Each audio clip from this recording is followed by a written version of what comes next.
In a recent interview, Meghan Markle made waves after mentioning a surprising connection she feels with South African rising star Tyla. Meghan, known for her blend of Hollywood glamour and royal heritage, expressed that her connection to Tyla stems from their shared identity as prominent Black women in the spotlight. She claimed, "I feel this deep bond with Tyla, we're both Black women who are admired worldwide. We share a lot, including the challenges and experiences unique to being in the public eye." While Meghan's statement seemed intended to build solidarity, it quickly ignited a backlash from Tyla's fans and critics alike. Tyla, who has built a dedicated fanbase through her music and authentic journey, has cultivated a strong connection with her South African roots, with fans fiercely loyal to her music and message.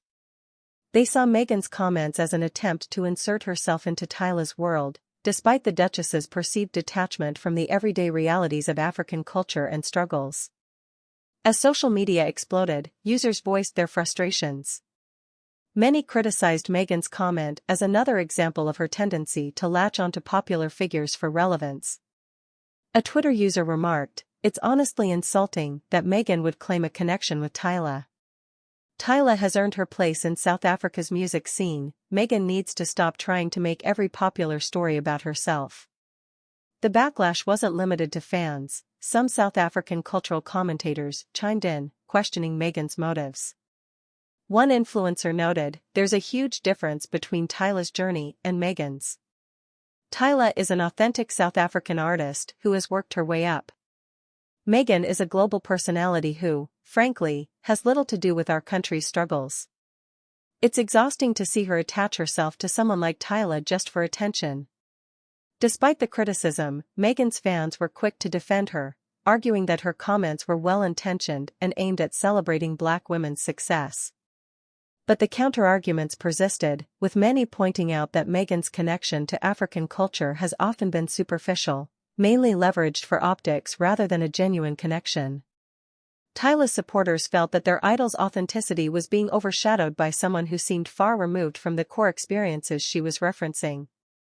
In response to the controversy, Meghan has yet to issue a clarification, while Tyla's team remained silent on the matter. However, sources close to the singer suggested she felt uncomfortable with Meghan's comments, seeing them as unnecessary and self-promotional. As the debate raged on, some South African media outlets picked up the story, suggesting that Meghan's comments might ultimately alienate her from an audience she seemed eager to impress. Some critics have even hinted that Meghan's attempt to align herself with Tyla and South African culture might be perceived as another public relations misstep, risking further alienation from fans around the world. Ultimately, Meghan's attempt to relate to Tyla has led to another instance where her intentions and public reception seem at odds. This backlash, following her recent high-profile appearances and interviews, raises questions about the effectiveness of her approach to engaging with diverse communities. While Meghan's attempt to connect may have seemed harmless, the reaction underscores how easily words can be misinterpreted, especially when fans feel an icon's authenticity is being exploited for another's benefit. With Tyla continuing to shine on her own, this episode seems only to highlight the stark differences between the singer's grounded path and Meghan's controversial public journey. And as Tyla's star continues to rise, her fans remain vigilant, determined to keep her story untainted by the controversies that Meghan seems unable to escape.